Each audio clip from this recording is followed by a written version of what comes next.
folks, Smudge here. Well, we've left Wisconsin and we're going down to East Tennessee. We have a newer channel for you this evening, Wildflower Valley Farm. Not very old of a channel. Matter of fact, not quite even 100 subscribers as of yet. But very unique. It's a micro farm. And we do a little bit of all kinds of things. Their little girl on her first fishing trip. And seems to really enjoy those little scales on the fish. Actually, she caught some pretty nice panfish there, and it even looks like a nice bass. So, some of the family stuff. Farm, they have some livestock. They have rabbits and chickens, and these are meat rabbits. And she breeds those. And they have some meat chickens as well as egg layers. And they live in town on a very tiny lot. Actually, about 1/10 of an acre. It's amazing what you can do in such a small space. They also garden, and they're doing the best they can as far as raising or increasing their sustainability through the garden, through the animals. He's been to they have been to a couple different events this year. They've been to the Great American Farm Tour premiere. They've been to the Great Appalachian Homesteading Conference, which took place in Tennessee. And they've gotten to meet some of, I'm going to say, their star YouTubers, Justin Rhodes, and of course some of the people that they met at the conference. So take a look at their channel. A lot of interesting things. And we'll see you tonight. The stream starts at 8:57. Show starts at 9 o'clock. That's Eastern Time.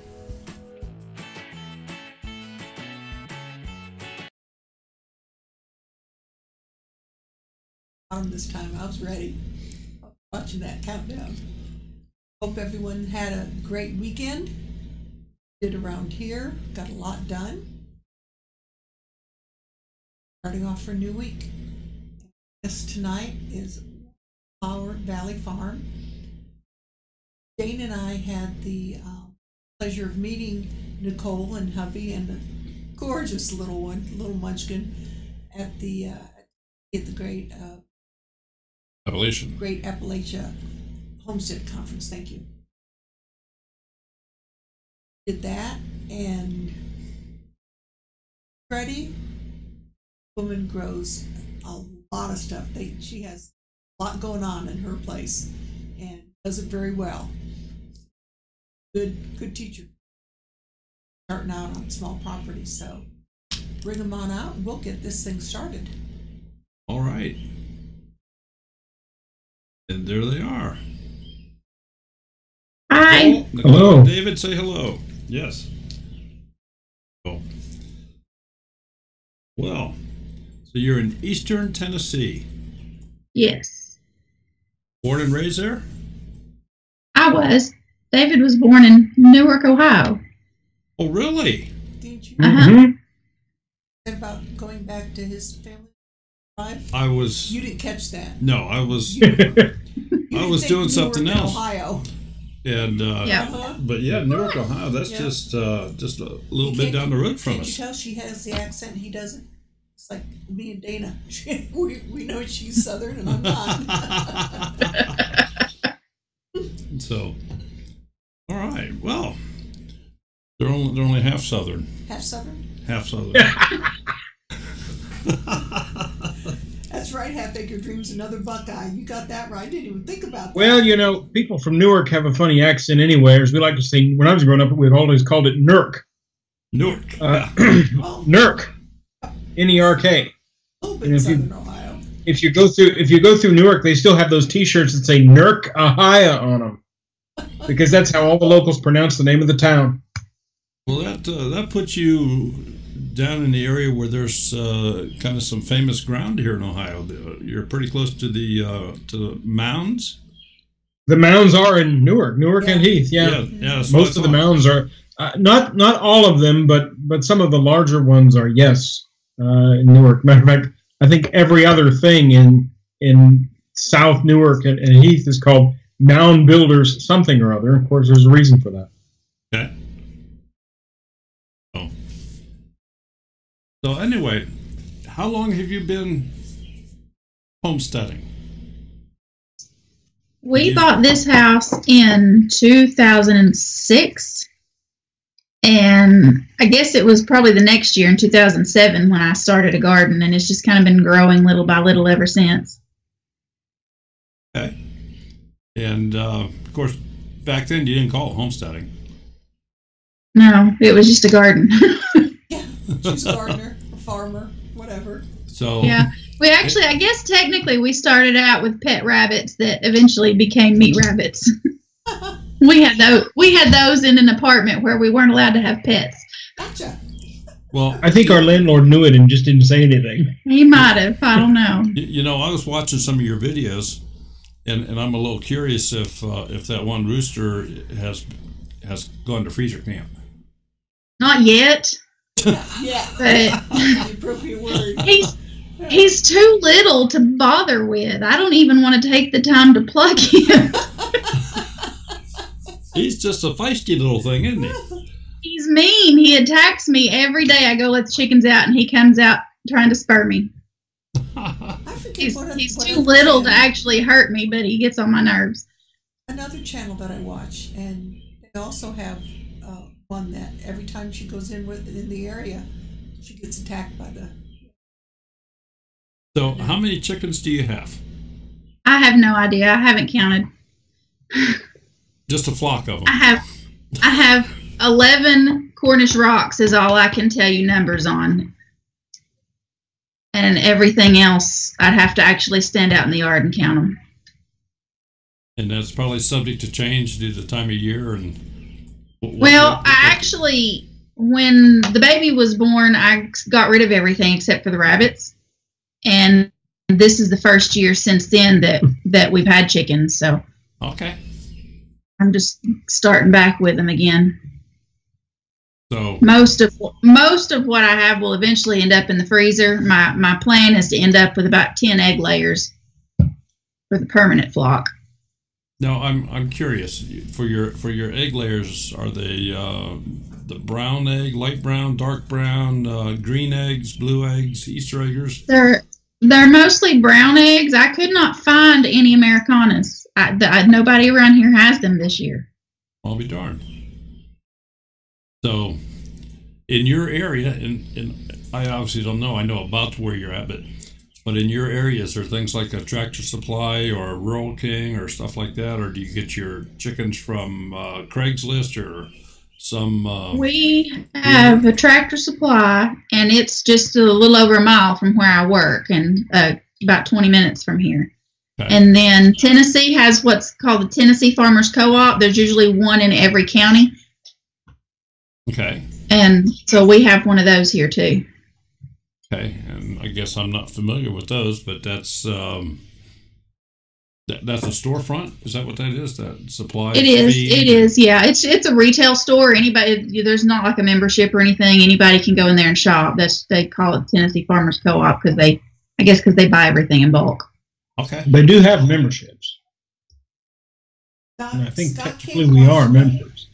We get their magazine. Scott King wants to know how old is too old to butcher. Oh, I don't know.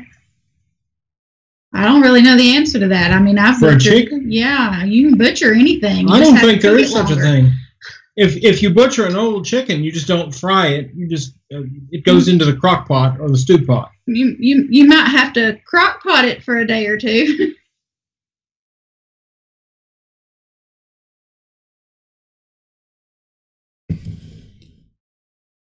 Yeah, just glancing down through here, we got any other questions you saw go by? Just happened to see that one fly by.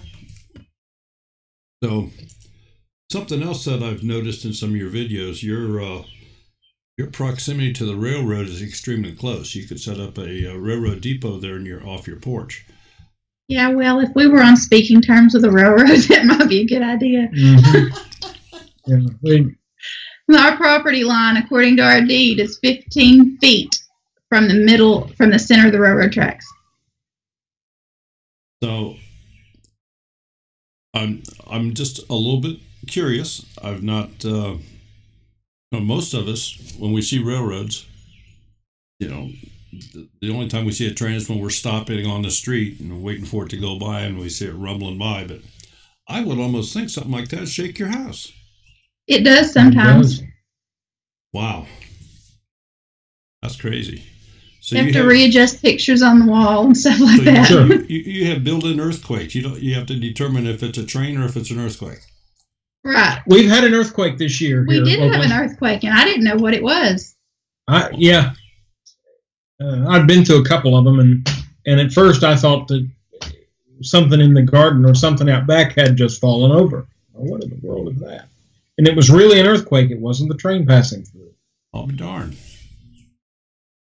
Well, I didn't hear anything about earthquakes in Tennessee, but probably wasn't big enough to do any damage anywhere, huh? Oh, no. No. It was just a really loud boom. Well, how about water in your area? Are you in an area that's subject to flooding? I know a lot of people have had flooding issues this spring. Our elevation is high enough that we're not in danger of floods here in town, but you don't have to go very far outside of town. There's a creek that runs through town that floods anytime we have a flash flood. We have an underground spring on our property that comes up whenever it rains pretty heavily. Oh, really? Yeah, but it's just a little trickle. Right. And it runs right down the edge of the railroad tracks. It's almost like there's a creek there at the railroad bed. I really enjoyed your video of your daughter going fishing the first time. Yes. That was a great video. She loved that. So I can tell you this: the fishing is not that great in this area. Maybe it is at some private ponds or something, but that was a private pond. Appeared to be well stocked. Yes, and it's a catch and release, strictly catch and release only pond. Well, there's nothing wrong with that. A shame for that. Yeah. Yeah, You're in East Tennessee, is that correct? Yes, about 45 minutes northeast of Knoxville. Dana. roughly. Dana's in the same county. I don't know exactly where she lives, but I know she's in Jefferson County. I think she's over in Talbot, near the county line. Maybe. Exactly. That's where she's at. Yep. In Talbot, yeah. She's not very far at all from us. Yeah, we were watching one of your videos the other night, and wasn't it when she's talking about Dandridge? Mm-hmm. And I go, we were there. Yeah, we've been in Dandridge. Matter of fact, that's where she took us to I was going to say we ate at a little restaurant in Dandridge, just down the street from where they're building that new big bridge. Yeah. Some little restaurant right there on the corner, old building. Yeah. I'm ready to go back there again, try lunch or dinner. Trying to think where they might have eaten. When you think of old buildings in Dandridge and restaurants, taste of Dandridge comes to mind. I know they had the bridge. The bridge was being worked on, and it was at the bottom of the hill where the bridge is, and it was an old. I can't remember. Where they're putting in that new bridge there. Because Dana worked across the street with I think it's like a textile yarn shop and all that. Part time over there. Yeah. That was they tore down an old bridge and to build that one. Right. And as that comes into town, you're kind of going downhill. It's just about 2 blocks, maybe 3 blocks down from that bridge. It would be on the right hand corner then. Is the place we were at. It was very neat. It What did it used to be? Was it a hardware store? I honestly I just don't remember. But it had the old wooden floors in it, and yeah, it was a very nice place. A lot of interesting things to see in that town there. Mm-hmm. No. Yeah, it's a neat little town. It's the second oldest town in the state of Tennessee. And that's a Newark guy knowing this. Yeah. Well, when you move to certain I'm also, towns, among you other better things, a know historian. some- So. Yeah, he's a walking encyclopedia. Ah, cool. Great. So, you want to get this question? From Half Acre. Yeah. A Half Acre of Dreams is asking, what is the hardest part of homesteading on a small lot in the city? Space. Finding the space to make everything fit. Now, the city that you're in has some kind of unique regulations as far as livestock. Can you reiterate some of those here? It's really more of a lack of regulation. The only thing that's prohibited are hooved livestock, so no cows, pigs, goats, anything like that. If it doesn't have hooves, there's no regulation to prohibit it. So if you cut their legs off, you're good to go. Yeah, pretty much. But you can also have chickens and rabbits and Yeah, we can have anything else. chickens and rabbits, and if we wanted to have turkeys or geese or something like that, there's no rule that says we can't. That's pretty neat. It's a little different. I've never heard it stated in that fashion where nothing hooved. Yeah. So I guess you can't keep your horse in the back. No, unfortunately. Yeah, I think. Mommy. And again, a Half Acre Dreams wants to know if you're planning on getting bees. Eventually, yes. I had some bees, and my queen died, so the whole colony did too, and I just haven't had a chance to get more. And we have a third party in the window here. I think she wanted to be the center of attention. Yeah, she wants to see. Sure, she's at that age and a little girl, of course. Well, yeah. Mommy, Yes, dear. what are you doing? Can you say hi? Huh? What are you doing? You're talking to strange people on the other side. Say hi, peoples. Say hi, peoples. Can you say hi? Hi. Hi. I met you last month. No, a month ago. We're a month ago. April. She's bouncing. Yeah, she's in one of her movies. Aren't they all that age right before bedtime? Oh, yeah. Yeah. And she fights sleep worse than any child I've ever met. Oh, you haven't. She doesn't like to go to sleep. I think it's because she's afraid she's going to miss something. Miss something, exactly. Anthony. So do you do a lot of canning or dehydrating? Or No. Mostly type- freeze everything. Okay, everything's frozen. I don't have time like I would like to do much of anything else. Okay. Well, again, it was something that a lot of folks do. Or do you have any plans to maybe do that in the future? A little bit of canning and stuff?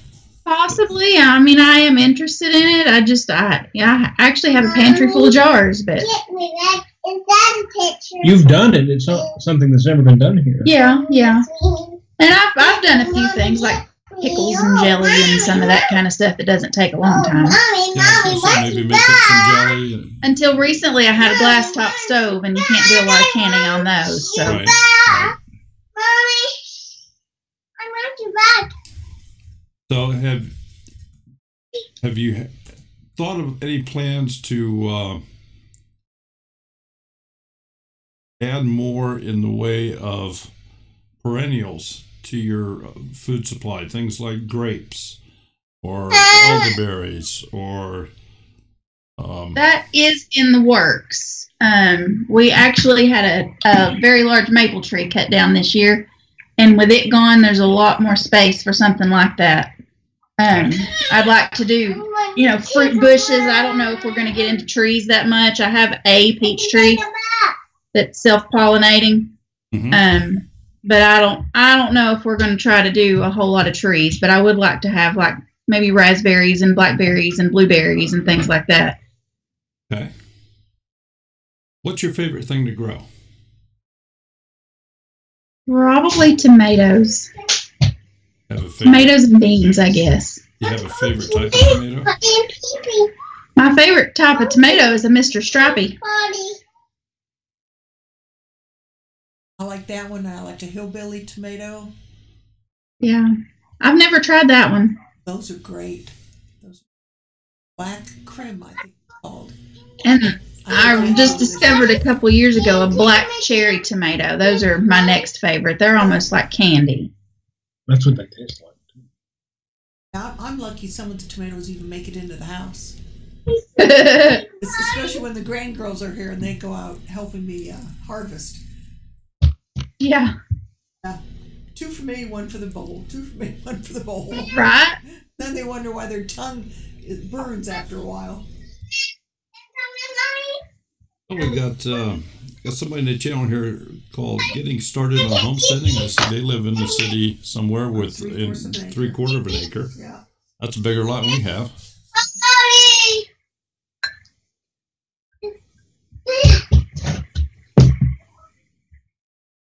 Connie, I think I might have some seeds. I got my seeds from the In My Gardener. Yeah. Well, I have some here, but I think I might have some of the black cherry tomatoes. I'll look to get another envelope. This time it won't have $2 in it. Yeah. All right. 9:21. Why don't we go ahead and do trivia? Okay, we can do that. Slide this over.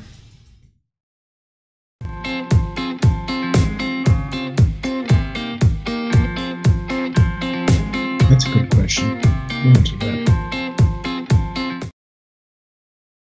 Okay, we probably have a few new people in the chat here, so let me explain very quickly how this works. We have, there are very simple rules, just a few of them. You can only win once every 4 weeks. Must be the first person to answer the question correctly in the chat window as it is received and recorded on the screen here. So everybody can see that. It is embedded into the window right now. You will see that. Your chat window may have a different order. And Daniel, no, it's not pancakes. So he said he's not right. If you are the winner, please send us an email with your mailing address within 48 hours, and we will send you a $2 bill. So for the first question. Jim, use a different number. 42. All right, for the first question. How many acres is Wildflower Valley Farm?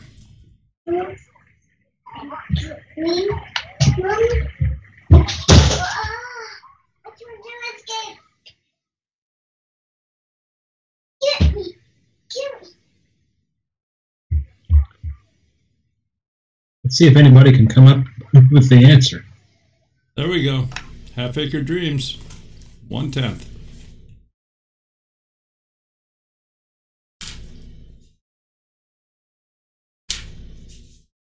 Yep, we got it. Yep. Works. Tiny little postage stamp. Okay, Half Acre Dreams. Send us an email, please. Give us your mailing address, and we will fix you up with a. Well, it's not brand new. They're used, but it's a $2 bill. Crisp. They're crisp. They're crisp. It was not final time. It was second time. I missed. I didn't the frog. Underground Is that your Bible house? How would you homestead? How would your homestead be different if you had 10 acres? Besides being bigger. The one thing that I miss the most is my goats. If we had more land, I would definitely have dairy goats. Yeah, there's nothing like fresh goat milk. I miss the that's goats too for that reason. That's what I've heard. The bee lady apiaries why do you call your channel No one Wildflower wants to Valley? watch Wants to know if you I have don't a lot want of to watch wildflowers there, and if so, what I kind? don't want to watch this. Um, No. the name of the farm is Wildflower Valley Farm, primarily because there is a song that there's a clip of it that's the intro to most of my videos now. That the whole song is all about like going barefoot and being raised in the country and just kind of trying to do things the old-fashioned way. And that's one of my favorite songs, so I kind of named the farm after it. Yeah, and I admit I did not allow your sound to come through on the promo because I couldn't verify that I could broadcast it. Yeah. So I couldn't find anything that said one way or the other, so I'm hoping that 8 seconds don't get me in trouble. I purposely limit it to 8 seconds. Cable's Homestead is asking how old your daughter is. She's 3. And tonight's one of those nights when you can tell. Well, it's always like this when you're doing something. well, and of course. in addition to your YouTube channel, you have Facebook, Instagram. I think you mentioned you had Twitter. You've got a website. Yeah. Back when I had my goats on my parents' property, I did classes on goat care and rabbit care and things like that. They actually had enough space there that I could do that. That's kind of how the website came to be, was to have information about those classes. Half Acre Green asking, so do you grow many flowers and what are your favorites? My favorite flower is probably a daisy. And I did grow flowers until I started pulling everything out so that I could grow food. I'll grow a few things in the garden like nasturtiums and marigolds and things like that are beneficial to the garden. Right. Incredible. Yeah. And I have bee balm to attract the bees and That's different things like that. I know I have it, but I can't find where it went. Underground Bunker Family is asking what kind of goats did you? My dairy goat was a Saanen, and then kind of her companion was a Boer doe. And then a buck that I shared with a friend of mine was a Kiko buck.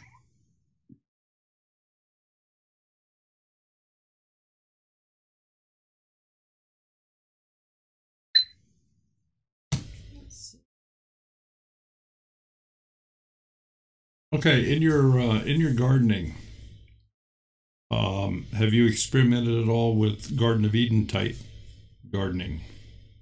I have been wanting to try that for the last 2 years, and I cannot find a source of wood chips. I can't find any place to get them from around here. We had a place here locally today. I could hear them. Yeah, they're just down the street. Down the street, but we already have a huge pile. Yeah.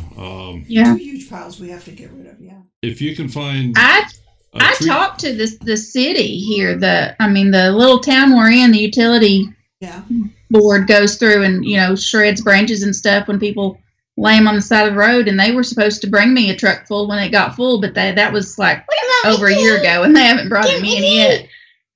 Yeah, a lot of times if you can get a hold of a tree trimming place or a tree service place, they'll drop you off a truckload. Yeah. Angie says she can't hear me talking. Now, Angie?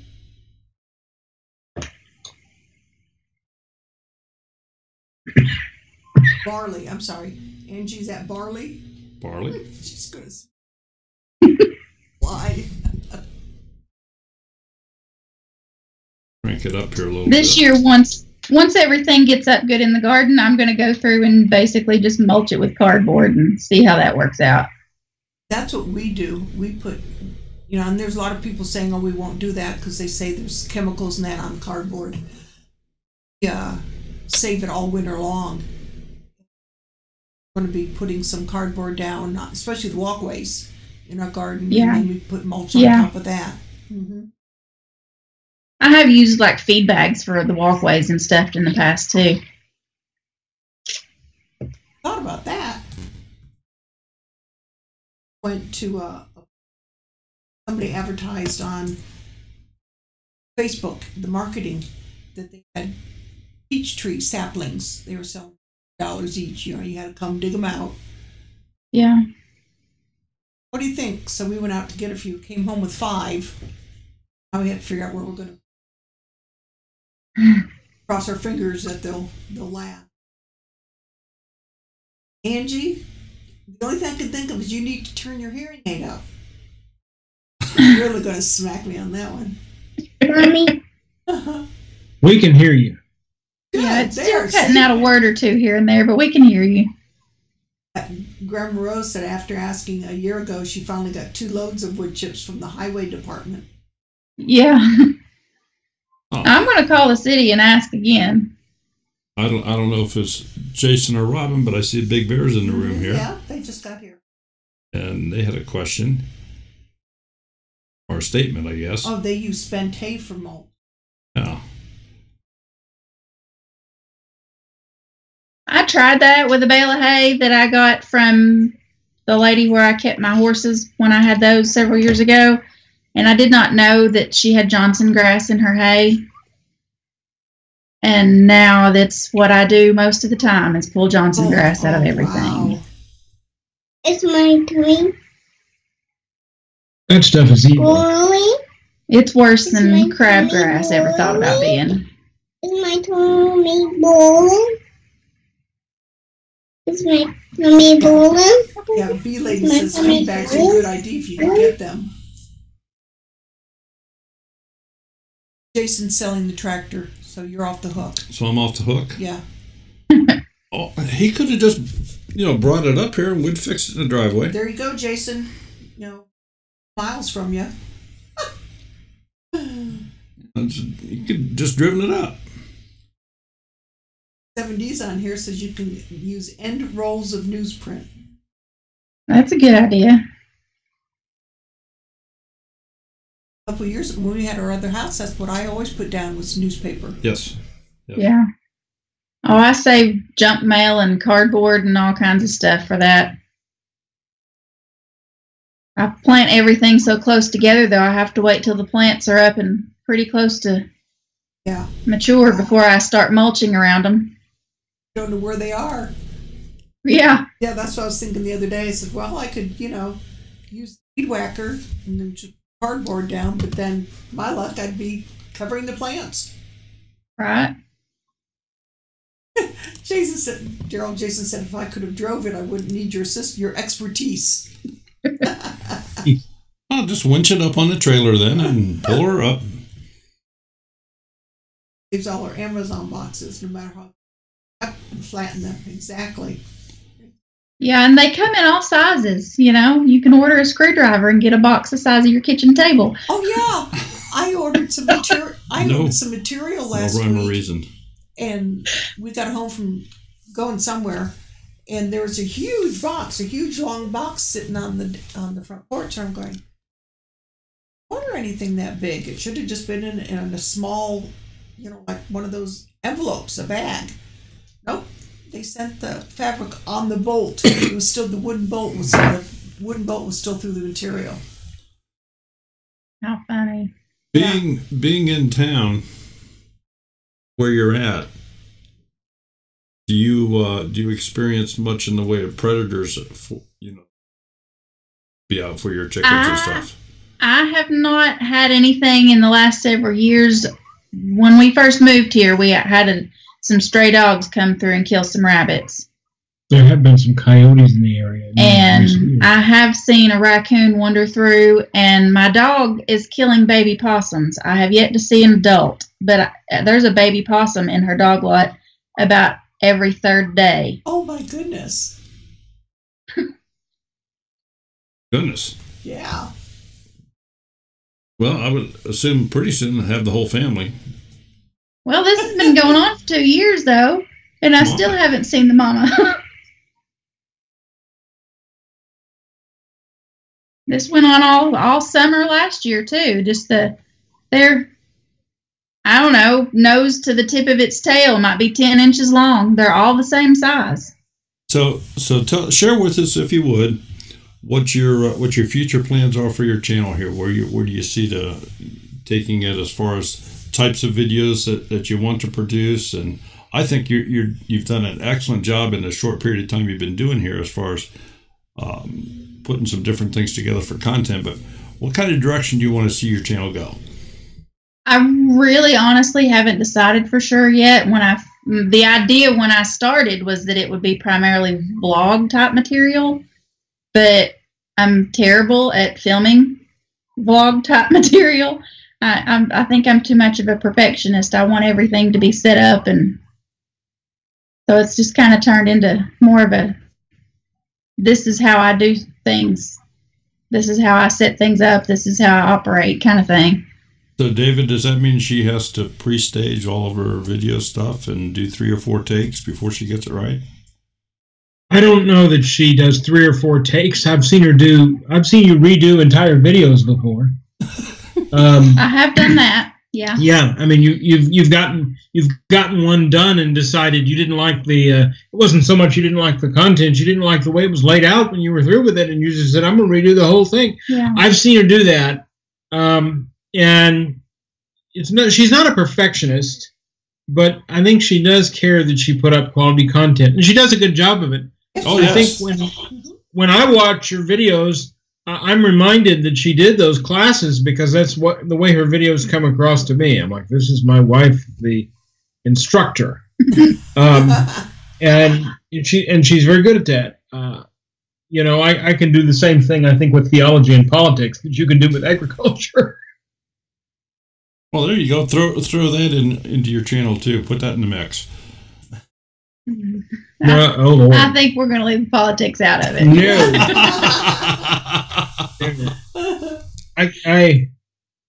You'll get views, all right. You'll get the angry hate mail. That's we're trying what to I get more followers, not less. Yeah. Well, you're liable to get a lot of followers. Well, I tell you what. Who was it? Is it Deep South Homestead? He gets right into it. Yeah. He's that porch time buddy. He won't be quiet. I've watched his porch time segments, and I think to myself, man, how much hate mail do you get in a week? God love him. He's got more guts than I do as far as that goes. Delves right into it. Yeah. He just. Yeah. Oh yeah. So David, are you on the back end of the camera here on any of this stuff, or? Am I on the back end of the camera? Usually not. She usually does almost all the work when she's filming, and part of the reason for that is that one of us has to watch a little bit. Okay. I wouldn't trust a little bit to be out there while she's filming. Now, when she's not filming and she's just out there working the garden or working the farm, we'll have a little bit out with us, and she loves to be out there. But it's as sure as you start filming, she'll be into something that she shouldn't be into. Yeah, pulling the plants out of the garden. Right, or being that close to the railroad tracks, you've got to keep a constant eye on her. Yeah. The tracks, because it's hard to explain to someone who can't see. And I think you get in the recent video you did about the spraying. We can talk about that. Yeah. I think that gave viewers a pretty good idea of just how close we are to the tracks. For a little 3-year-old, that can be very dangerous if she's not under constant supervision. So when Nicole is filming, she's not out there. Yeah, I've got to look after her. I won an 8-foot fence that was buried in the ground so she couldn't dig her way under it, too. Eventually, we plan to have a fence back there. Right. But that's all time and money and... Yeah. Well, I actually have the idea that I'm going to build a wattle fence. A wattle fence? Uh-huh. Okay. if you search, you've got me. I'm curious. What's a wattle fence? Is it a duck fence? No, WATTLE. Oh, okay. If you search YouTube, the traditional way to build it, it's all wood, and a lot of times they're built out of willow or something like that that's really flexible. But you have all these uprights that are 2 feet apart, and then you weave your horizontal pieces in and out of those, so it looks like basket weaving, basically. They're really pretty. And my plan is to put rebar for my upright so that it won't rot. And then I have on one side of the house over here, we have some hedges that are just about as tall as the house, and I'm going to use those for my horizontal pieces. Underground Bunker Family is asking, what do you guys do for a living? I work in the admissions office of a local nursing home, and David is permanently disabled, so he's a stay-at-home dad.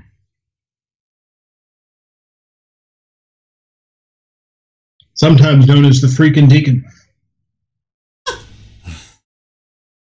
Okay. Oh my gosh. Because I'm also that.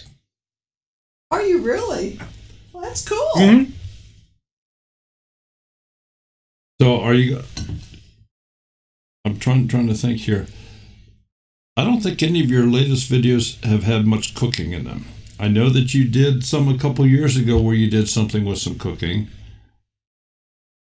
My kitchen is so small, and I have such a tiny amount of counter space. I haven't figured out how to set up the camera so you can see what I'm doing. Oh. I think if you could ever do that, that's something. That's the main reason I haven't done any cooking, because I can't figure out how to set up the camera so you can see anything. Daryl has one of the cameras that he uses. He has a long piece of wood, and he opens up a cupboard door, puts it on the top of the cupboard door so part of it's inside, sort of pop over, and that's how he gets an overview look. So we try to get a little bit creative as far as how we set up the camera. All of my cabinets are actually bottom cabinets. I have 2 that are on the wall near the sink. Are the only upper cabinets that I have. I'm thinking I'm probably going to have to string a rope from the ceiling or something to get a camera above me far enough to see what I'm doing. Gonna need a long selfie pole. Yeah. Really, a real long one. 70 Farm, Sherry's asking or saying, don't use privet. It will root and you will have a nightmare. I don't know what hedge you have that you. I don't know what kind of hedge it is, but I'm not planting it for the fence. It's already planted between me and the neighbor, and I'll be cutting it off and using cut pieces to weave the fence. You talking about Kathy's son? Yeah. I don't know what kind of hedge it is, but it spreads like everything. I find pieces of it on the opposite side of the house sometimes. Underground Bunker Family says you need an outdoor kitchen. Well, then where would I grow my garden? I don't have any yard space for an outdoor so kitchen. Much room. Yeah, that's true. Well, you need a little stove that folds down off the side of the house, so you could put it up out of the way when you're not using it. I do have a hot plate. I guess I could set up some we have sawhorses and a piece of plywood across them. We have an outlet out front. Anna wants an outdoor pizza oven. That'd be neat. Yeah, I wouldn't mind that myself. With Daryl, pizza's at the top of his food chain. Yeah.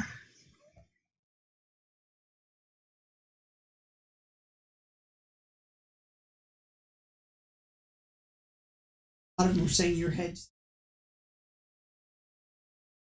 That may be what it is. I have no idea. I'm pretty sure it's 100 years old, as big as it is. Underground Bunker Family says just put a sheet over the plywood. Seems that way, doesn't it? Jerry at 7D says she privet root from cuttings. She made a wattle bed for her strawberries and it all rooted. Oh. Well, maybe if I don't let it touch the ground, I don't know. Big Bear, their homestead is 1/10 of an acre. They're doing all this on 1/10 of an acre, and it's in town. And they're not allowed to have hooved livestock. So if you cut the feet off, you're good to go. Yeah. When we asked the codes enforcer about chickens, he said as long as nobody complains about the rooster, and if they did, that would be a violation of the noise ordinance. It didn't have anything to do with having the rooster. Right. I've gotten, that I know of at least, I've gotten one rooster complaint, and it wasn't about our current rooster. It was about that one we used to have that was loud and obnoxious. And our former police chief that's now retired was the one who approached me, and it was at a city council meeting, and he said, David, somebody has complained about your rooster. Well, everybody in town could hear that rooster, and everybody would compliment me when I would go through town about how much they loved that rooster crow. So I thought, I bet I know who it is. And it turned out I was right, because the person actually approached me. And I won't say who. I don't even know their name, but I know where they live. And they're one of these people in town that complain about everything. So I think Charlie and I both kind of shrugged it off. Big Bear is asking, have you thought about quail? I have. I had some quail for a while, and they were just not for me. Seemed like a lot of work for such tiny eggs, and there's just not much meat on those little things.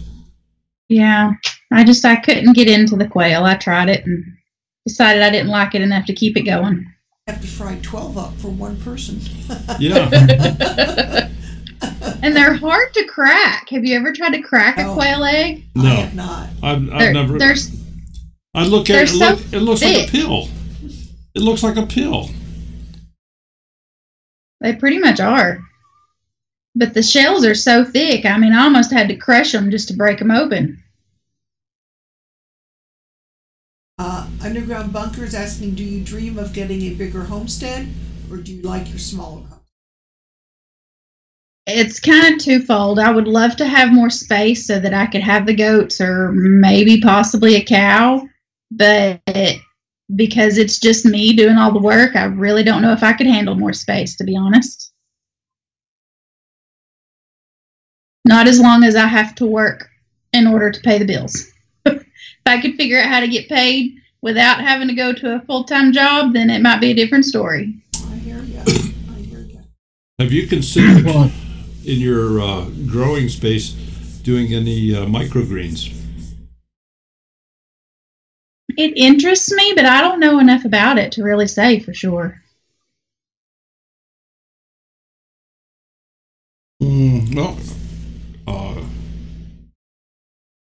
Urban farmer Curtis Stone has got a lot of good videos on microgreens if you wanted to research that at all, but very, very short. I mean, it only takes, 2-3 weeks? Yeah, I've seen a few of his videos. As rural as this county is, I mean, if I was growing microgreens, it would be for our own consumption. There's not really a market to sell them around here. Big Bear is asking, do you do square foot gardening?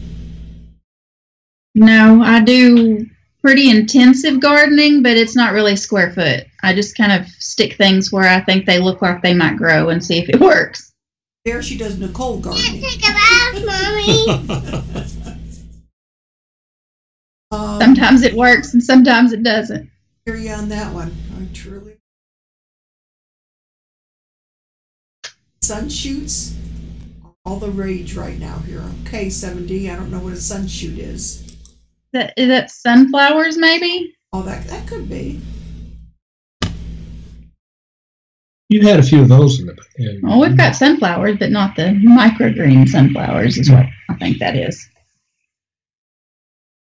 Microgreens, the quail equivalent to large ants. Yeah, it would be. Yeah, it would be.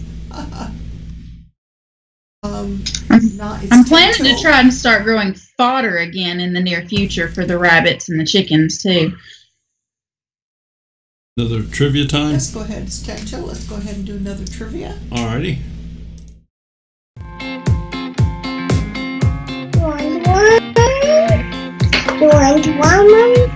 You want one? Thank you. Okay, I'll very quickly go over the rules here again.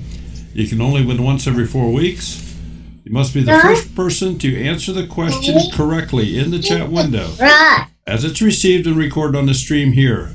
That stream is embedded in your screen, and it's not 3, 7, or blue. Sorry, Jason.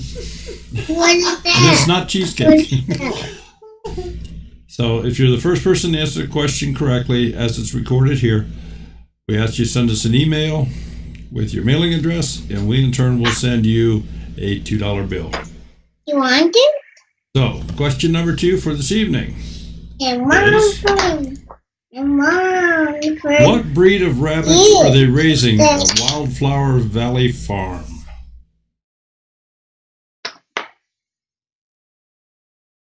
What breed of rabbits are they raising? It's not cheesecake. But it could be. Sagbark? No. California? Breakaway Homesteader. Rex Rabbits. Yep. All right. Breakaway Homesteader, we need for you to send us an email, please, with your mailing address, and we will get you a $2 bill out in the mail. Get a screen set up here.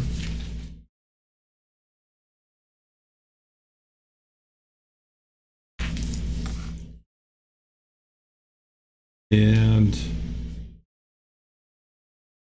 slide this back over. You getting him written down? It's all done. All right. Open up lines. All right, we're going to try opening up the phone line here. We had a slight problem last week where, for whatever reason, it wasn't coming through on somebody's end. But I think we're all good to go here. So, phone line is open. If somebody'd like to give us a call and speak to Nicole and David directly, or even say hi a little bit. She's here and can hear you. Okay.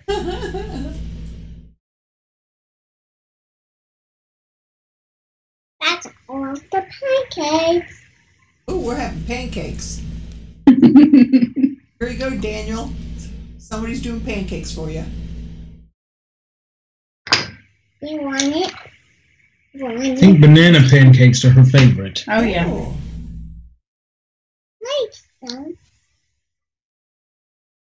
Jason, you missed a good-looking picture of a chocolate cheesecake. Put on there, you're not getting that one anyway. So,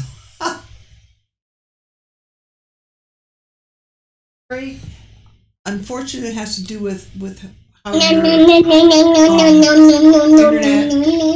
You're saying she hears the answer before she can see the question. My pancakes are my favorite.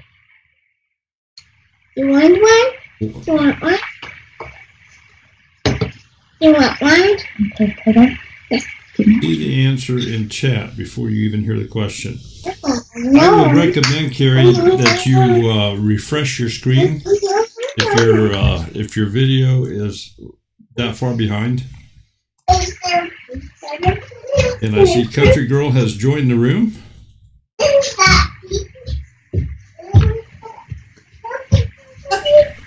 Big Bear, that homesteader has to wait until October in Virginia. I promised you one, and you will get one.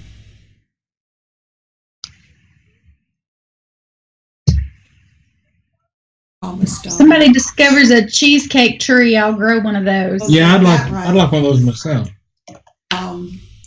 Last year I promised Rose cheesecake. Take to the HOA in October. I had the batter all done and get ready to put in the pan.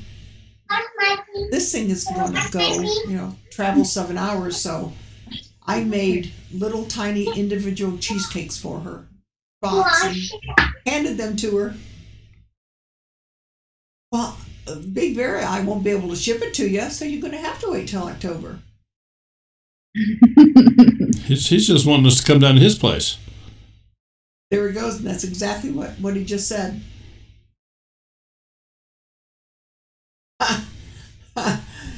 Country girl, I'll stay at the bottom, and I want to see you climb down.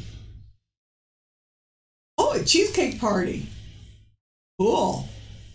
Someone else going to make one? What is it? Oh, the latest picture on Facebook is a chocolate dipped pickle.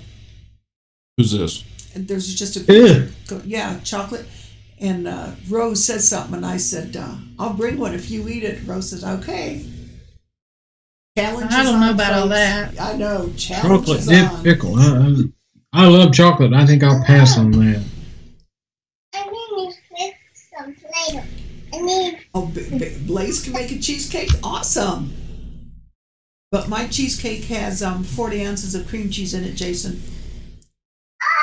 So, Nicole, in your garden area, do you use cold frames to get kind of a jump on things, or start seeds in your house, or? I have on the back side of my house, I have a room that's basically 3 walls of windows, and I start seeds in there. Kind of works as a greenhouse. Okay. They don't last long. They get real leggy because the roof is not glass. Okay. But I can get a few weeks head start in there at least. I'm hoping to build a greenhouse in the next year or two.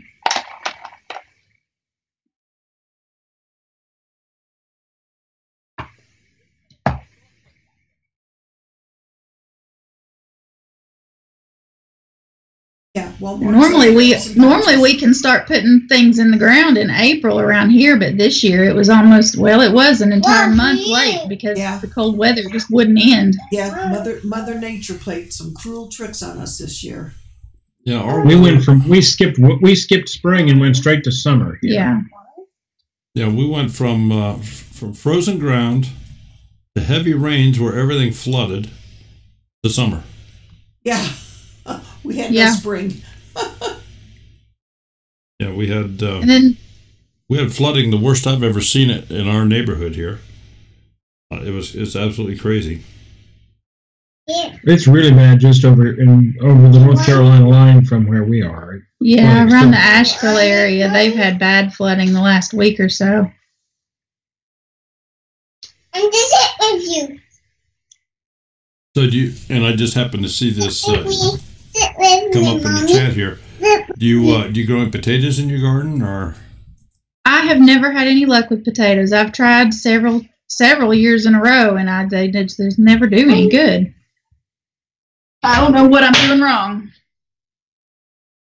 If anybody wants to advise us on potatoes, I'm curious what they say. I've tried regular white potatoes. I've tried sweet potatoes. They just don't do well for some reason. Well, it's too bad Charles isn't in the room here this evening. Yeah. I bet he might have a few interesting things to say about that. Well, I'll tell you what. You sent an email to Old Alabama Gardener, and he will certainly jump right on your bandwagon there and assist you with any of your gardening stuff. Okay. He will most certainly do that. You tell him I told you to write him. Okay. Yeah, he'll do that without question. He loves to help people. And last year we did our potatoes in half barrels that you. Yeah, I took some plastic 55-gallon drums and cut them in two. Yeah, we use those for our potato bins. Worked great. I've tried containers. I've tried them in the ground. I tried one year. I had I basically just made a big circle out of some wire and filled that full of straw and tried potatoes in there because I had seen that on the internet somewhere. I saw it also. And I just nothing I've tried. I mean, they usually the vines die before I ever get any potatoes.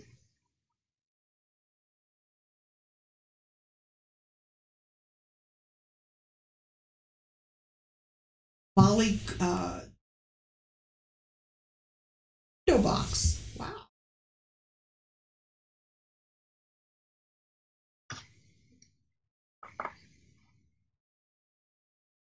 And I have a giant wisteria tree in my front yard. If anybody knows how to kill one of those, I'd like some ideas on that. We have one too. I hate to admit I planted it on purpose, and I wish I hadn't. Oh, this one was here when we bought the house, and it has been here. It has taken over the lilac bush, which was next to it. Yeah, mine is trying to. I call it the monster because it has these long tendrils that try to come in the front door, and they take over the lilac bush at the mailbox. Everywhere, yeah. Browncoat Homestead is asking, have you tried potatoes in a raised pallet? No, I have not. We could probably do that.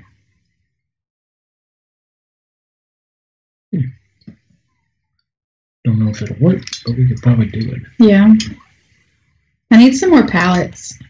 Yeah. I have a hard time getting things like pallets here because I don't have a truck. Syria is a thug. Hey, Backwoods Race, how you doing, Spicy? Doing real good, Spicy. Thank you for asking.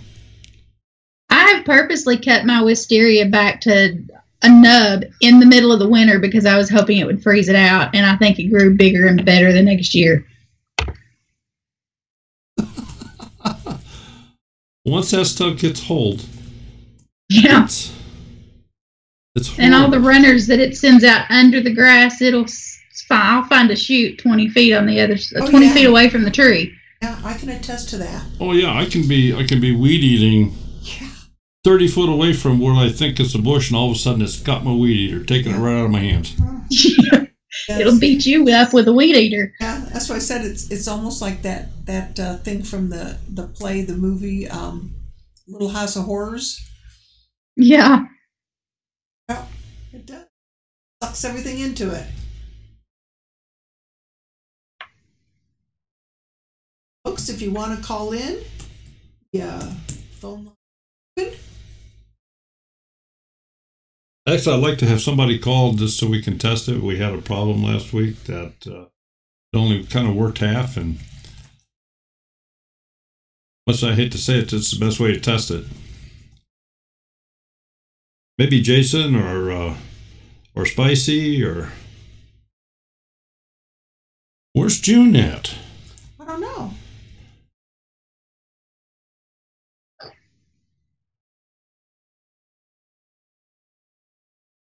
Starts from those or not, Connie, but send you some if you want them. You're not regretting.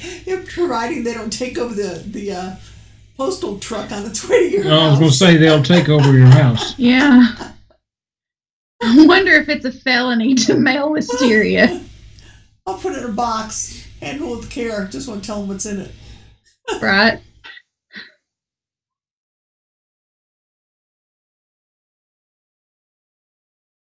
Harvest. What are you talking about? Harvest what when it's young? Oh, could have been talking. Lost on that conversation. Trying to look for any questions. Susan Solomon says you can make syrup or jelly out of anything you can make a tea with. Mm-hmm. Yeah, we go. I did get a very good thing with lilacs this year. I want to try that, Susan. Hello, this is Daryl. Who's calling, please? Homestead. Steve, how you doing? Doing good. It's been a while. Nicole, can you hear him? I can. Very Awesome. good. Hi. Everything is working. Hello. Yep. Good deal. Stephen, thank you for calling. What can we do for you this evening? Well, I just thought I'd call and say hi, and I'd seen when we were talking when she was talking about the potatoes. I know I've seen Doug from Doug and Stacy. They they did that successfully with a couple different potatoes where they had 4 pallets together and filled it in, and things came out nicely. I thought it would be a nice idea if you could get a hold of some pallets that might work for you. Yeah, it's worth trying.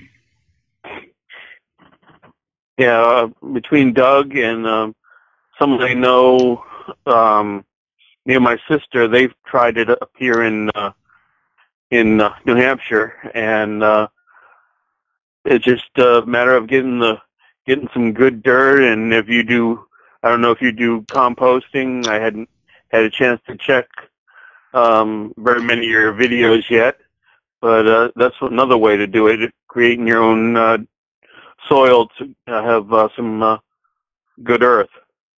I have plenty of rabbit poop. I'm sure I could fill it with that. Yeah, rabbit poop normally does work. Yeah.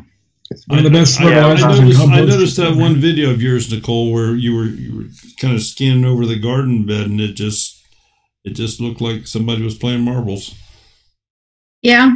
The one raised bed I have, every year when I, refresh it for the spring, I just top it off with more rabbit poop.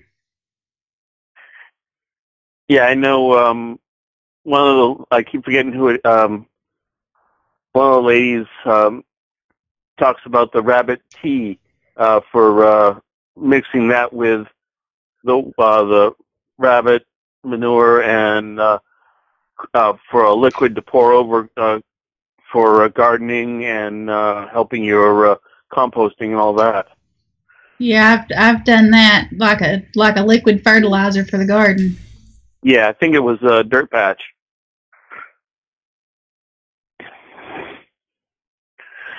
Well, it was nice talking to you. I look forward to checking out some more of your videos myself. And you have a great day. I know a couple people down someone down in Morristown that has a business down there that I hope to come visit. He builds tiny homes.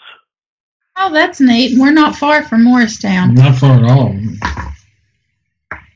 Okay, well, And he's got a nice little business where he tries to build inexpensive tiny homes, and they've also started a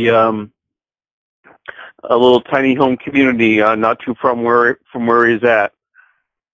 I actually think I saw something about that in the paper just recently. Yeah. He's done a like a little jamboree of sorts, and he's got a lot of great potential. Everything's off grid in the community. That's pretty cool. Great. Well, Steve, thank you so much for calling. Have a great day. We certainly appreciate hearing from you. And so, Steve from Brown Coat Homestead, thank you very much, sir. We will. And we have to firm up a date for him. All right. Have a great night. Oh yeah, I guess we have to get a date from you too one of these days. Working on it. Once I can get some reliable internet signal, I'm okay. All right. Good. Over at a friend's house using theirs. Good. No problem. Okay, Steve. No you take problem. care. Thank you for calling. All right. You have a good one, Daryl. Bye-bye. Bye-bye. All right. So, and I saw while he was on the phone, let's see, we had, I'm guessing maybe Cindy, part-time permies, came in the room, and somebody else. Who else was it?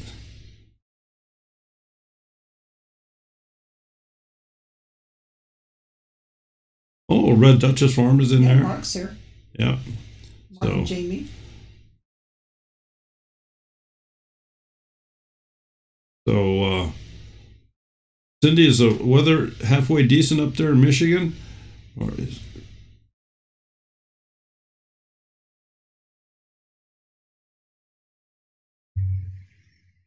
Okay. Well, anything else we want to venture into here?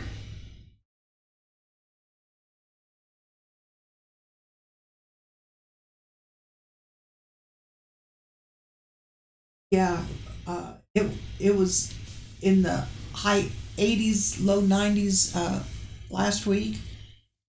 Today I put on the tank You know what we're And maybe I'm not gonna complaining. what we're maybe gonna have to do is we're maybe gonna have to do a special live stream with David, and we'll do a political thing. Oh Lord! Really get people riled Yeah, up. that'll fly. Don't get him started. He could go for hours by himself. You should see it when Daryl and his sister's significant other get together, because they are definitely on two different levels there. Oh Lord, no. I could political only crap on imagine. there. Yeah. Oh Lord. A few people like that. We don't usually disagree all that much. I just get tired of talking about it really fast. Well, you and I usually agree on politics. Most of the time we do. We don't talk about it between us a lot. I just think it's a money machine. Oh, of course it is. I mean, in terms of stealing money from us, that's exactly what it is. Yeah, you betcha. Yeah. That's, and I could tell you the 10,000 ways that I think believe that that's what it is and why. But, you see a lot of it over the years when it's something you get involved in. And the older I've gotten, the more I've seen of it, and the more it sours you on the nature of our political system. Yeah, it's I don't know what that was. Well, this is somewhat related to what we're discussing tonight. We talked about the railroad earlier. Yes. And this has actually happened. We've gotten into a tussle with the railroad over their spraying. And over the parts of the garden that they have killed in recent years. Fortunately, we've not had that problem this year so far. And we didn't have the problem last year, but what was it, year before last? Mm-hmm. That they sprayed and killed a decent part of the garden. I mean, we think it may be permanently unusable because of the way of what they did. And we have been in it with the railroad for quite some time over this. And we finally got, we have a state senator that hates the railroad almost as much as we do. And a state representative with which he'll cooperate. And we finally got our state representative to run a bill for us that required the railroad to notify us when they were going to spray. Well, the Farm Bureau, of all people, were the ones who worked to block the bill in committee.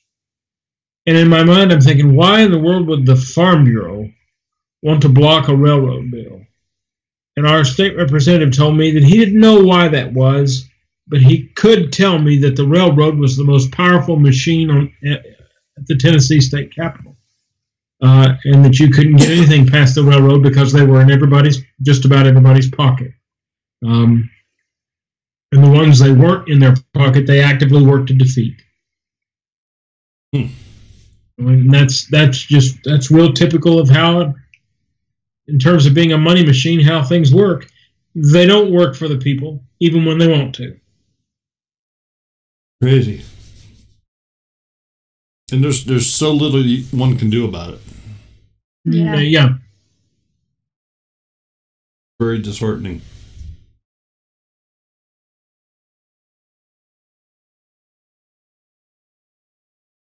So let me get your stance on Second Amendment stuff and things like that in your area. My ideas about second, or let's get Nicole's ideas about that first. Now you go ahead. I pretty much my view on gun control is that you should control the weapon in your hand. There you go. And learn how to control it well. Don't shoot your neighbor. Don't shoot your child. Neighbor? Don't shoot your neighbor unless they try to shoot you. And don't shoot your children. And learn how to behave yourself with a weapon. That's gun control. Everything else is the state trying to control you. That's what that is. mean, I have my own wild theories about all these so-called shootings that are occurring. I think they're politically convenient because every time there's one of these horrible tragedies that takes place, within 12 hours of the tragic event, we start hearing more calls for gun control, and they're always from the same people. It's predictable. But you know, and they're enlisting gullible students to speak out. You know, we'll send you to rallies and stuff like this. So these kids don't have the money. Their parents don't have the money, and they're throwing stuff at them just to make a stand. I was young too once, and hard to believe, but I was young too. And when I was young, you could throw things at me and get me enlisted in something if you pay my way. And I think that's a lot of what happens with these young people. And when you're young, you don't think about the consequences of things. Well, when kids don't think about. When I was young and in school, and it was hunting season, my shotgun or .22, depending upon what was in season, was hanging on the back window of my pickup truck in the school parking lot because I left school and went hunting. Well, that was a totally different era. We also didn't have counselors come in and talk to us when the Vietnam War was going on and our classmates were killed overseas. Yeah. Well, you're right about it being a different era, but did you grow up in Ohio? Because I did. I can tell you what it was like when I was growing up, and that wasn't nearly as long ago. And he was born and raised here. Yeah. When I was growing up in central Ohio, people still had gun racks on the back of their truck. And I graduated high school in 1995. It was still a common thing, even then. When I was in schools, when I was in junior high and high school, you could still get a week off of school with permission to go deer hunting. I don't know if that's still the rule, but when I was growing up, the bag limit was 2 deer per season, and if you had a reason to be out of school to go deer hunting, you could get excused from all your school work for while you were gone if you had to bag the meat. Oh, yeah, it was, but not now. Yeah, it was different. It was a different time, and it wasn't that long ago. And to me, I mean, none of this is even really just politics.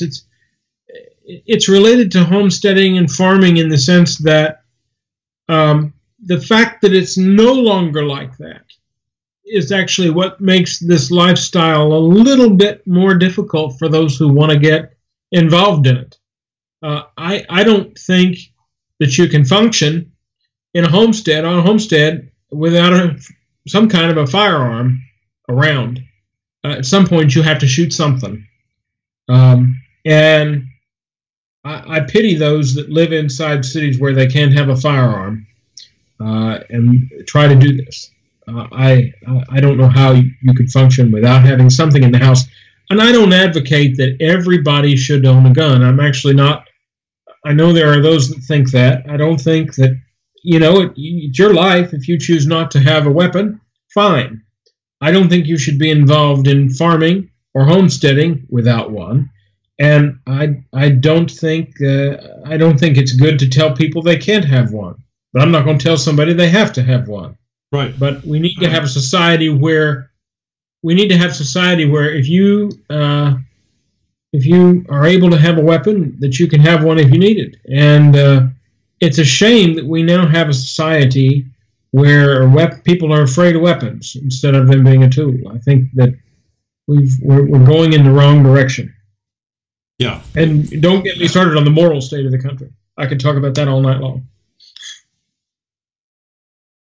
He could, for sure. Oh, yes. I could say I could preach on it, but I have. So. Here. Healthcare? Well, I mean, I've lived that as a disabled person.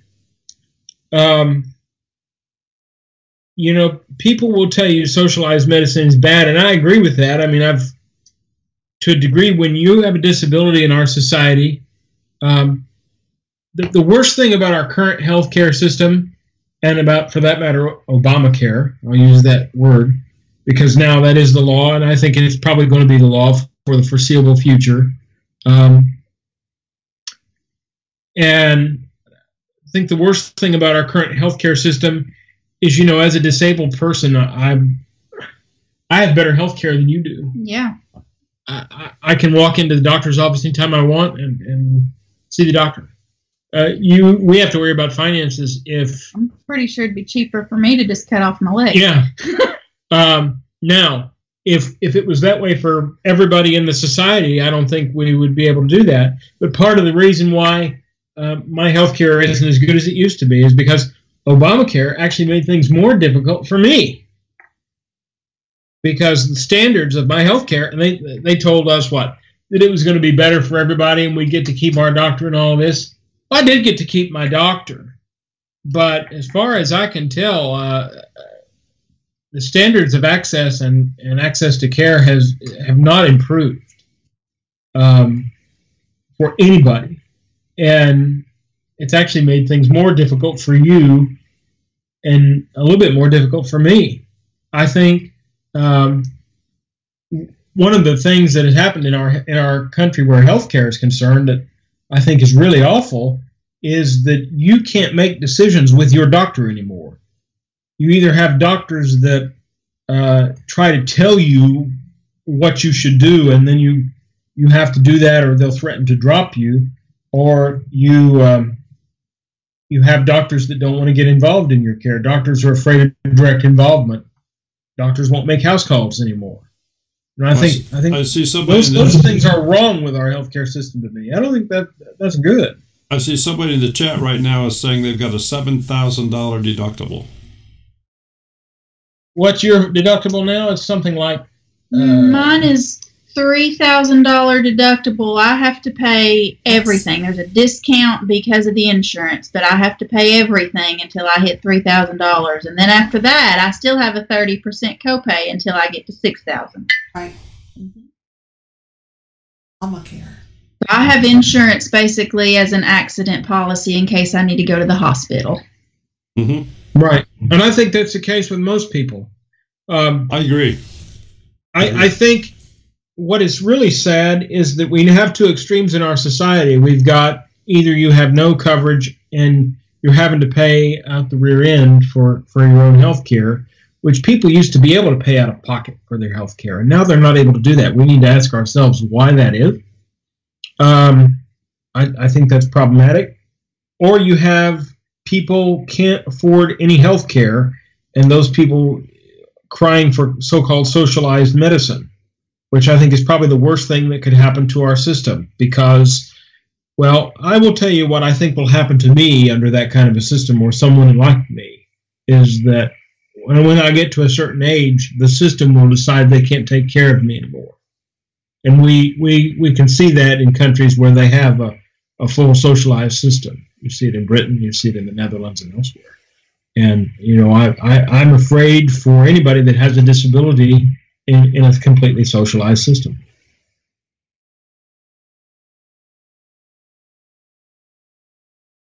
Yeah, I don't know where things went so drastically wrong. I certainly don't know how to change them. I can't give you those answers. I'm not that smart. But how does all this tie into homesteading? I think it's all related because people are having to take responsibility for their own health care quite literally. I think that's what gets people into doing this. That's what got us into it. We figured out, wow, some of these old ways of doing things aren't so bad. Maybe we should try them. And I'm here to tell you, some of them really do work. Yeah, growing our own is the only way we can actually afford halfway decent food. You can't get organic around here. Not without paying on it. Even if you can't afford it. Yeah. Well, and even if you could, just how organic is it? Yeah, that's true too. I mean, it can be labeled organic and they still use fertilizers and and herbicides and pesticides and things like that. And I mean, I fertilize my garden with the rabbit poop. That's the closest thing to fertilizer it ever sees.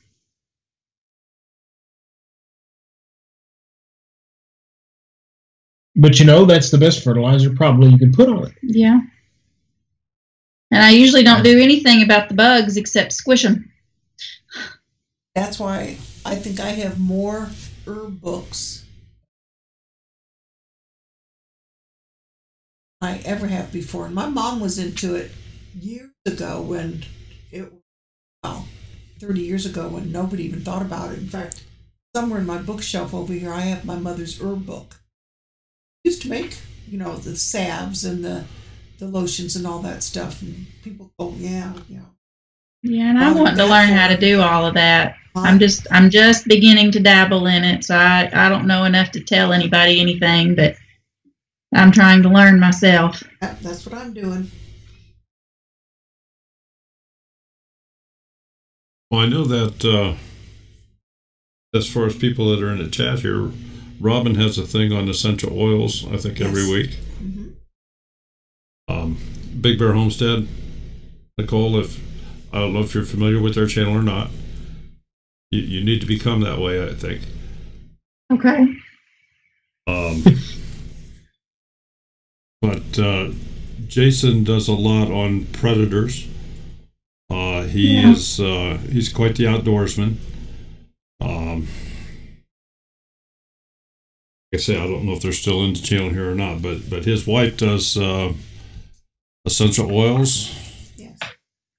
You were talking about bees. Bee Lady Apiary is one of our mods.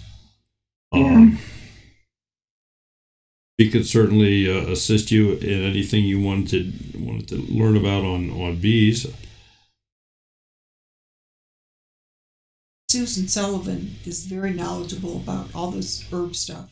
Okay, Susan Sullivan on the herb stuff. I think I told so her we've got a lot of resources right here in the chat, and every one of them is just as friendly as can be and as helpful as can be. So. Oh, well, and that's one thing that I have learned. Look who just came in. Oh my gosh. Charles is here. Old Alabama Garden. Wow. His ears must have been burning. They must have. I just want to tell him, because he can probably hear me, how much I enjoyed his presentation at the conference in Cookville on comfrey. I had a ball listening to him. Yeah, I have ordered some comfrey if I ever get it in the mail. But no, we just kind of watch different things, random things on YouTube until I found, when I found the Justin Rhodes doing the farm tour last year is when we really started getting into watching things on YouTube and discovering that there are so many homesteading channels out there. Okay. I mean, most of the different channels that I'm familiar with, I've actually just learned about probably since the first of this year. I think we've learned that we're not crazy. I'm still learning who's who, and I'm finally, we're feeling less and less crazy about the way that we do things because I'm finding that there actually are people like us out there. Yes, absolutely. And like I say, Old Alabama Gardener is in the chat right now. And he said, thank you. He enjoyed the class as well. I know. Well, boy, I sure did. I was the one that is sitting on the walker bench in the front of the room. He probably did not. He may not have seen me because he didn't turn around the whole time. I was watching him. He was just delightful, and he really got me into thinking about comfrey. Well, he's a wealth of knowledge. We're going to have him on again one of these days. Yep. We don't want to wear out our welcome with him, but we're gonna get him back on the show again. And it's always a great time when he's here. He's just full of things to talk about. Yeah, I enjoy his channel because there's just so much good information on there. And I know that you mentioned Deep South Homestead. That's obviously another good channel to stay on top of. Of course, you found Two Family Homestead. bring you somebody different every week. Well, yeah. We try to watch every week. We love your channel. So we can find who we haven't found yet. Yeah. Plus the Facebook group. I think I found you on YouTube, and then asked if you had Facebook and brought you over into the group over there. Yeah.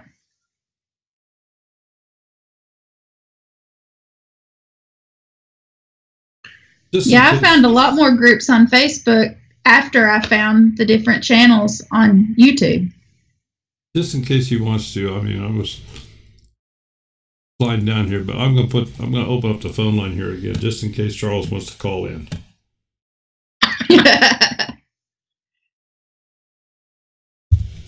I bet you'll put ideas into his head. And Red Duchess Farm, that's another great channel to check out. Yeah, Mark and Jamie. Yeah, Mark and Jamie. Yeah. They have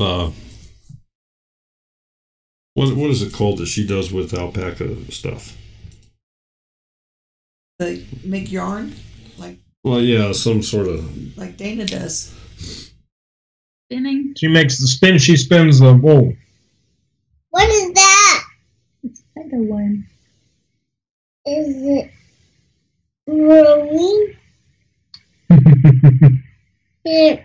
Susan Sullivan, I need to find out how to make some chickweed salve. My mother has a bad patch of poison ivy on her arm, and I offered her some homeopathic remedies, and she refuses to use them. So maybe she'll use the chickweed. Well, she's. I like to say she's encouraging herself to suffer by refusing to take the remedies that you have offered. There you go. Hello, this is Daryl. Who's calling, please? Hey, hi, Daryl. This is Hancock. Charles Hancock, OAG. Charles, how you doing this evening?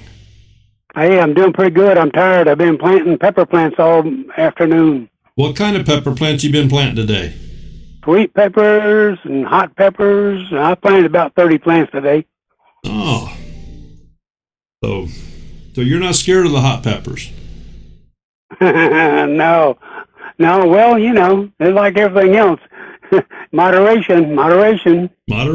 Okay. Well, you've got our guests tonight are big fans of yours. They did get to see your presentation at the Appalachian Conference this year. Yeah. And is he rolling, Mommy? I do remember. I believe that gentleman was sitting as I was looking toward the audience. I believe he was sitting over toward the left side of the audience. By the door, yes. Okay, see, I did see you. Yeah, he saw you. How about that? You pay attention. So they had a question earlier that we couldn't answer, Charles, so I'm just going to ask you right now. Were you ever a school teacher? Was I ever a school teacher? Yes. No, I was a military instructor. Okay. That's it. I wondered about that because you reminded me of an old agriculture professor, and they have a few of those around here. And when you were giving your class on comfrey, you just seemed so much like you were in your element. And you were in an ag classroom, and I thought he's had some experience with that. He was like he walked into his element and knew exactly what to do. And it made it such an entertaining experience. I spent about 3 years in a military in a tech school where I was the instructor, teaching people how to repair things. So. Wow! Yeah, you seemed like it. Yeah, you were definitely in your element with that whole room full of people. Okay, where are you guys located? Just the state. East Tennessee. We're in East Tennessee. Where? East Tennessee. East Tennessee? Yes. Mm-hmm. Oh, okay. Do you try? Let's see. I don't generally put my email address up in a public place, so that's why I'm not doing that. But if you will make an effort Do you know how to go into Facebook and how to do Messenger in Facebook? I do. Mm-hmm. Okay, so go to, I have a group called Old Alabama Gardener. I also have a Facebook page, which is Charles Hancock, but there's another Charles Hancock. There's actually two, so you'd have to be sure you got the right one. So go to either Old Alabama Gardener in Facebook. It's a group, and get into Messenger and send me a message, and we can talk about comfrey. All right. And Charles, Appreciate that. they also have a Facebook page, and they also have a website. So. Oh, okay. You might I heard you say earlier that you either had ordered some, or was going to order some, or waiting on some, or something. What? I ordered some that I found online, and they haven't shipped it yet. They tell me it's probably going to be another week or two before they ship it, so I hope it gets here. Is it seeds or plants? Plants. It's supposed to be the what is it? The balking four. Yeah. That's what the website says. That's what I've ordered, so I hope that's what it is. Any way you can cancel it? Possibly. I can probably send. I paid for it through PayPal, so I can possibly cancel it. If you want to, you don't have to. If you want to, cancel it, and I'll work with you, and probably won't cost you anything. All right. I'll see what I can do about that. And, if you can't, well, you're already committed, so, go from there. Yeah. So how much area do you have, farmland, or? We are on 1/10 of an acre inside a little rural town in Jefferson County. Okay. And I don't want to discourage you, but to be able to have enough comfrey to really do things with, I'd say you need at least 20 to somewhere between 20, maybe 30 plants. Yeah. What kind of spacing does it require? Well, they recommend 3 feet apart, but if you don't have much area, I would go maybe 2 feet apart. 2 feet apart in a row, and the row is about the same, 2 feet apart. If you get them any closer, it's all going to be one big patch all together. You won't have any walking room, is what I'm trying to say. Yeah. I might could do that in the front yard. Well, yeah. I don't have anything going on in the front yard except the wisteria tree that I can't kill. You can't kill what now? The wisteria tree. And you wanting to kill it? I would love to kill it. Okay, listen to me. There's a product, you can buy it at Lowe's, Home Depot, places like that, and it's called Brush Killer, not Roundup. It's called Brush Killer, and you get a little can of that, and you cut the wisteria tree down close to the ground. Take your little paintbrush. Don't get this stuff on your hands now. Take your little paintbrush, dip it in the brush killer at full strength. Do not dilute it, as it says on the container. Put that and brush the top of that wisteria that you cut off with full strength brush killer, and it won't come back. All right, I may have to try that.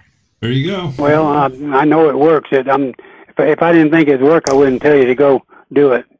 I know it works because I use it and do it quite frequently with different. You always got little trees. I call them little saplings that wants to come up in things, and so the easiest way to make sure they don't come back, especially a walnut tree, it's hard to kill walnut trees. Yeah. Is do what I just described.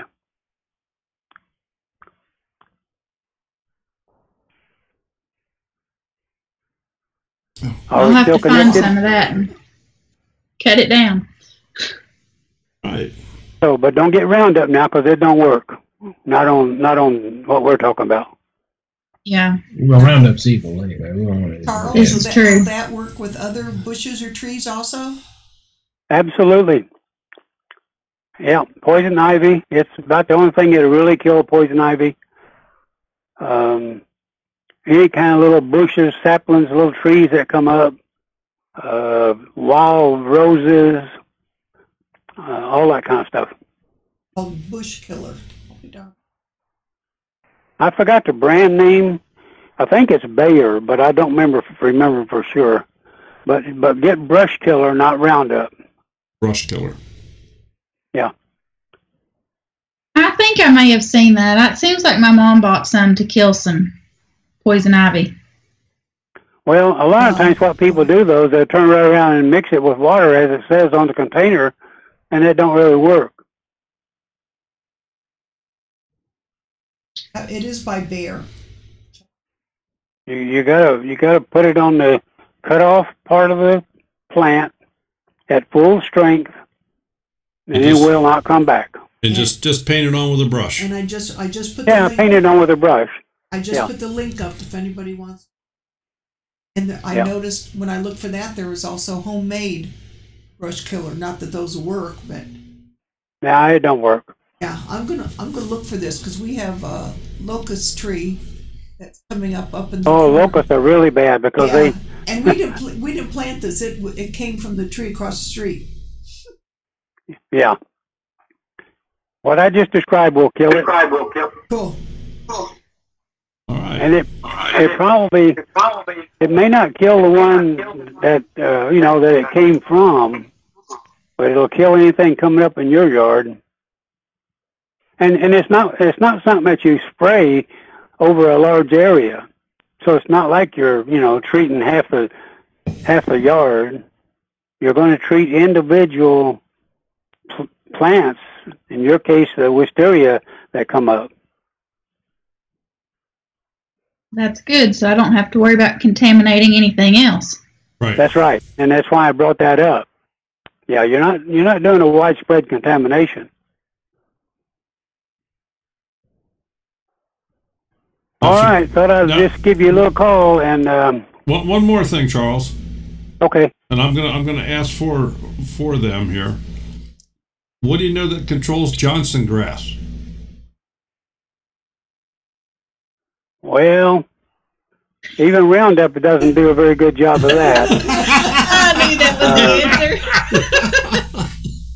Honestly, that stuff is evil. The only way to control Johnson grass is to rototill the area, and go through there and pick up every little bitty root sprig that you see, and then wait about a week or 2 weeks, and whatever sprouts and comes up again, well, take it out. In other words, you manually take it out. It's about the only solution I know, and I have done large patches of it that way, and it does work. But it's like you got to get down there on your hands and knees and do it. I pull it out every chance I get. I actually cannot rototill where it is, but I pull it out every chance I get. If you just pull it, then you didn't do anything but give it a new start. Oh well. You gotta get the little. See, it runs underground in what they call rhizomes. It's growing out of the rocks that are the bed of the railroad tracks. I can't rototill that. Maybe we should let the railroad spray it. No, we should. Well, let me say this, and I don't know how you feel about doing anything with Roundup, but if you put Roundup on it at, say, double strength or even triple strength, if that's what it takes, that might kill it. But I don't know. I haven't done it, so I don't know. All right. Well, Thank you, Charles. You're always a wealth of knowledge. Yes, thank you so much for stopping in and calling. Whenever you get to be 78 years old, you should have learned a couple things. Hey, I'm trying to catch up to you here, Charles. Well, hope you're able to do that. Hope you're able to live long enough to do so. Okay, now back to the lady there. Remember, you're going to go to my Facebook page and talk to me. Yes, I will. Okay. All right. Take care. Good night. Right. Charles, take care. Thank you so much. Bye-bye. Bye-bye. now that he's listening on the computer instead of on the phone, Charles now has at least he's going to be here another 13 years, because that's how long his battery's going to last on his pacemaker. Just don't let him get close to any magnets. Oh Lord, we went through that when they told him what he couldn't do. They said he can't weld. His face just like, what? Oh well. All right. I take it you like to weld? Oh, he loves to weld. I still don't understand the whole thing about the MRI. I thought you couldn't do that. Well, apparently it's this brand or new brand of pacemaker. I don't know, but he's okay in an MRI. But he can't go if he goes to an airport or something, or even into the courthouse. He can't go into one of those things where they, the magnetics check your body. He has a card. Yeah, he has a card that they have to use the hand wand. Anyway. All right. Well, we've been on for quite a while here. Oh, look who's there. Country girl. Came up for fresh air, did you? Take a bath. I can't take a bath. And they got a little one they probably got to be putting down, so. Yeah. All right. Well, it's been a lot of fun here this evening. It was. And we've enjoyed it. I had a good time. We just may have to do a special, not a Monday night live. We'll have to do a special some other night live, and we'll get David and maybe Danny, and we'll just have. Gosh.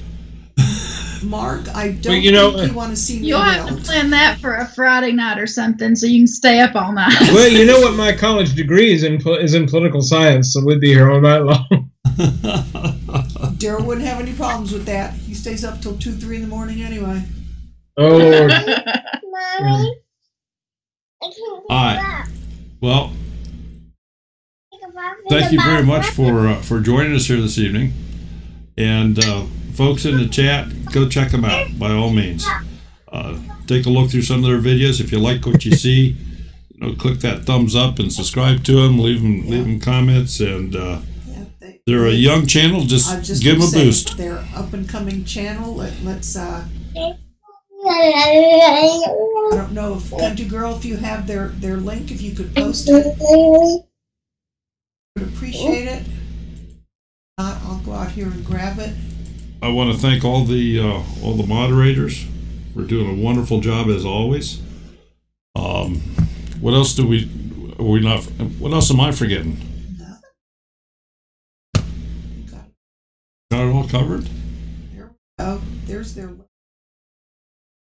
They got their link up in one. Folks, thanks so much for coming. We will see you next Monday night. Tomorrow night I have the video editing. We'll do something with that. And we maybe even have a couple other discussions tomorrow night. So, oh Lordy, folks, thanks for stopping. Have a great time, and we will see you all later. Good night. Good night.